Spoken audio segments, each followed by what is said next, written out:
नवमीं कक्षा के बालक बालिकाओं, मैं आपका हार्दिक अभिनंदन और स्वागत करता हूँ। सर्वेषाम अभिवादनम अस्ति वा, सभी का अभिवादन है। आज अपन अपने पाठ्य पुस्तक का द्वितीय पाठ स्वर्ण काकः पढ़ेंगे। प्रस्तुत पाठ श्री पद्म शास्त्री द्वारा विरचित विश्व कथा शतकम नामक कथा संग्रह से लिया गया है। यह पाठ पद्म शास्त्री के द्वारा रचित विश्व कथा शतक नामक कथा संग्रह से लिया हुआ है। अर्थात पद्म शास्त्री ने एक पुस्तक लिखी जिसका नाम है विश्व कथा शतकम।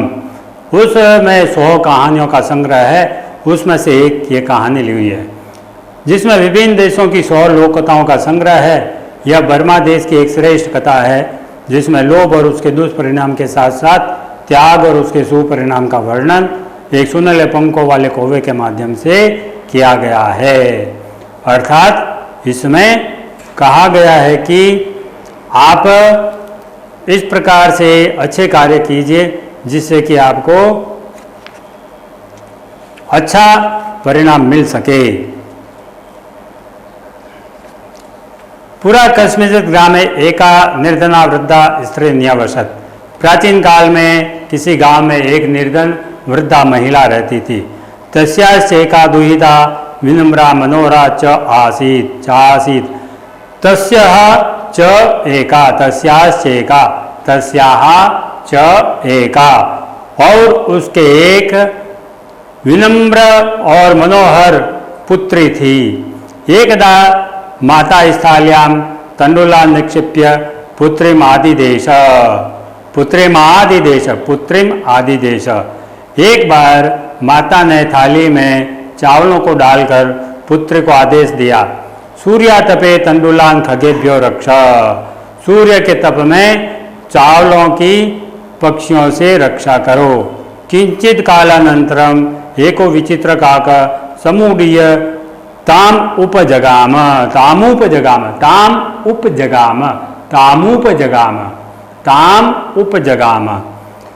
सूर्य तापे तंडुलान खगेभ्यो रक्ष। सूर्य के तप में चावलों की पक्षियों से रक्षा करो। किंचित कालात अनंतरम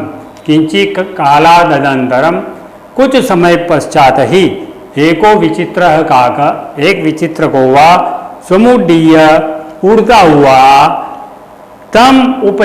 तमुपजगाम उसके पास आ गया। किसके पास? चावलों की थाली के पास। नेतादृश स्वर्ण पक्षो रजत चंचो स्वर्ण काकस्तया पूर्वम दृष्टम। ऐसा स्वर्णमय पंखों वाला और चांदीमय चोंच वाला कौवा पहले उसके द्वारा कभी नहीं देखा गया। तम तंडुलान खादंतम हसंतम विलोक्य बालिकाम रोदितुम आरब्धा।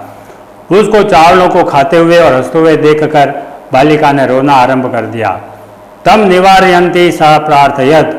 उसको रोकती हुई बालिका ने प्रार्थना की, तंडुलान मां भक्षय। अरे आप चावलों को मत खाइए। मदीया माता अतीव निर्धना वर्तते। मेरी माँ बहुत ही निर्धन है। स्वर्ण पक्ष काक प्रोवाच।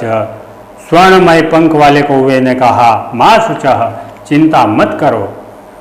सूर्योदयात् प्राग ग्रामाद् बहिः पीपम वृक्षम अनु त्वया गंतव्यम। सूर्योदयात् प्राक, सूर्योदय से पहले, ग्रामात बही, गांव के बाहर, पीपल वृक्षम, एक पीपल का पेड़ है, उसके नीचे, त्वया आगंतव्यम, तुम आ जाना। अहम तुभ्यम तंडुल मूल्यम दास्यामि।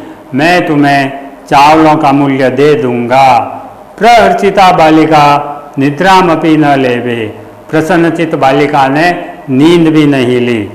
सूर्योदयात् पूर्वम सा तत्र उपस्थिता। सूर्योदयात् पूर्वम एव।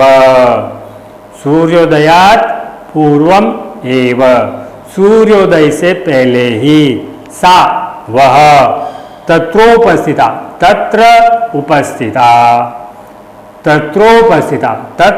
उपस्थिता, वहां उपस्थित हो गई।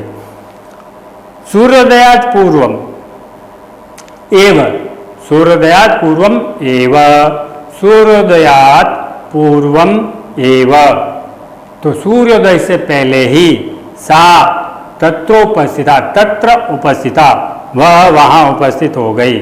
वृक्षस्योपरि विलोक्य सा आश्चर्यचकिता संजाता।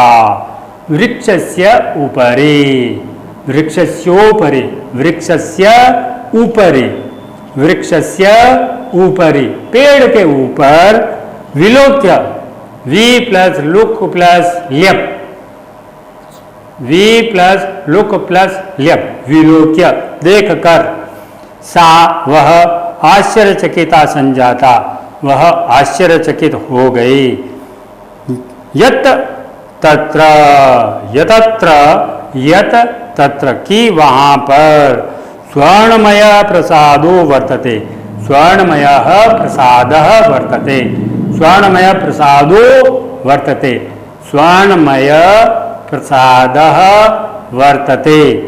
स्वर्णमय मतलब सोने का, प्रसाद मतलब भवन, महल, वर्तते है कि यत तत्र, यतत्र, यत तत्र कि वहाँ पर, स्वर्णमय प्रसादो वर्तते, स्वर्णमय प्रसाद वर्तते, वहाँ एक सोने का भवन या सोने का महल है।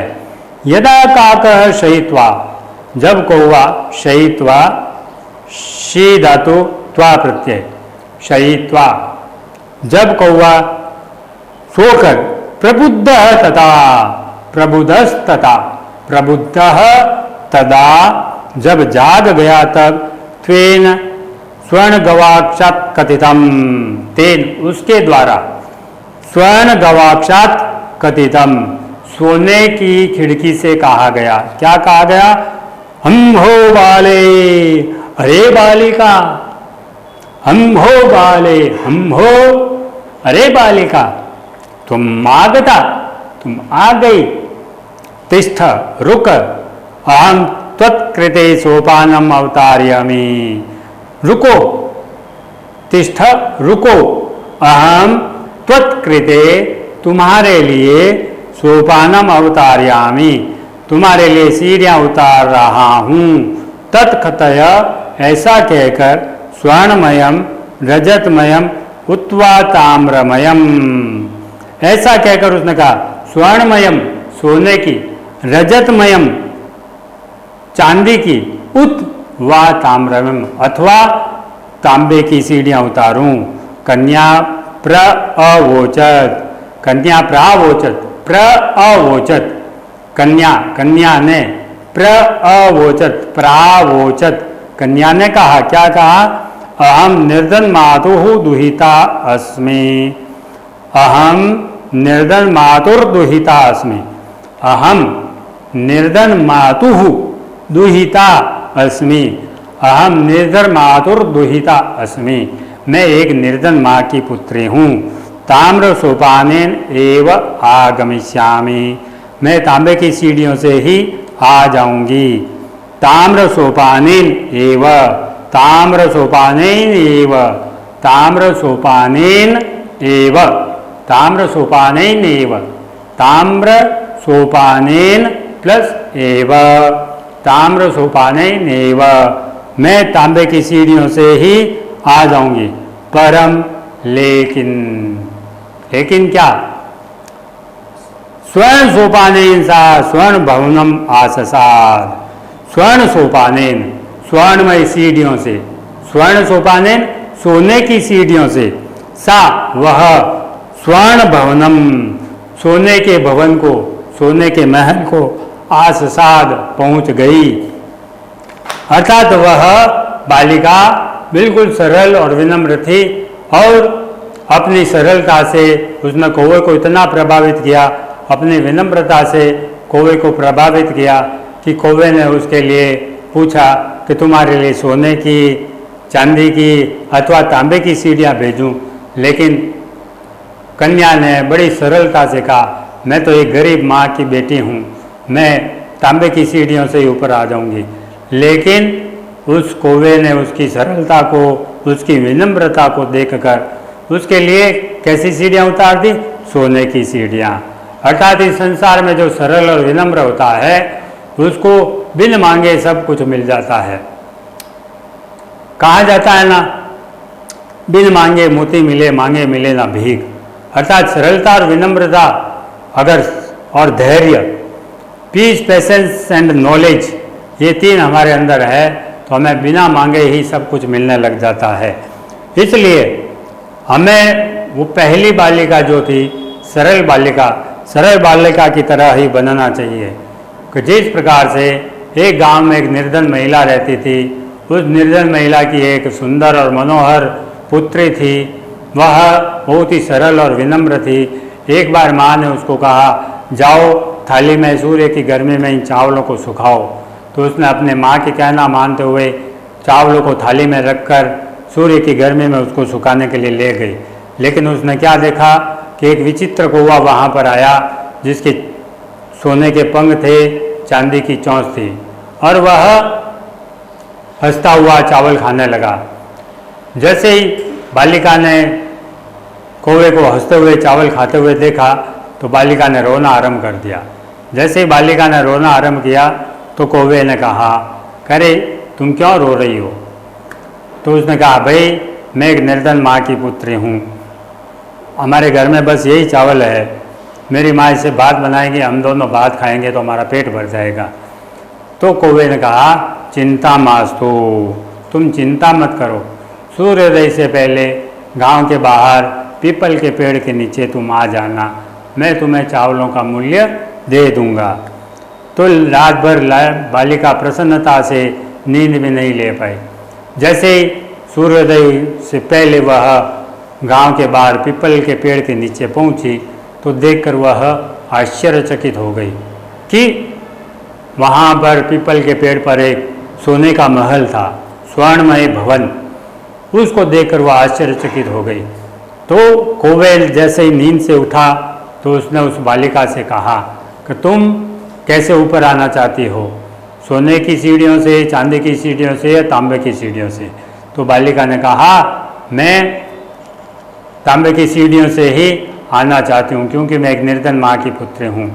इस प्रकार से जब ऐसे उसने कहा तो कौवे ने उसके लिए सोने की सीढ़ियाँ उतार दी, और जब वह सोने की सीढ़ियों से ऊपर भवन में पहुँच गई।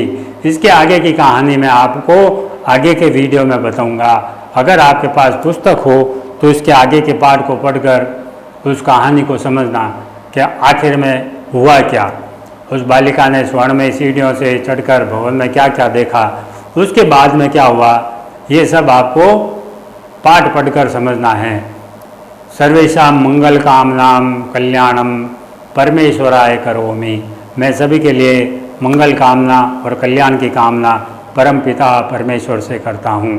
पुनर्मिलिष्यामः इति वार्ता। नमो नमः।